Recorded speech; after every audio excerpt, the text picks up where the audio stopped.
Welcome to the Banker Lamp. Please enjoy the video. You start by making sure your device supports live wallpapers and the media is the correct type.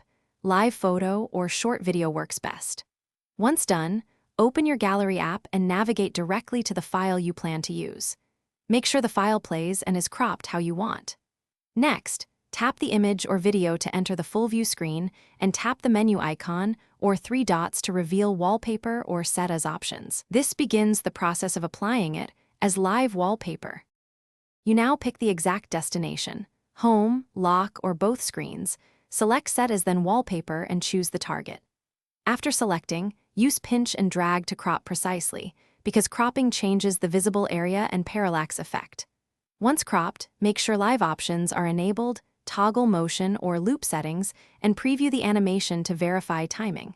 If the gallery offers a preview or slider for duration, adjust it. This ensures the live effect behaves the way you expect when you finish by tapping Apply or Set to commit the change, then immediately test the result by pressing the lock screen or waking the phone to trigger the live motion.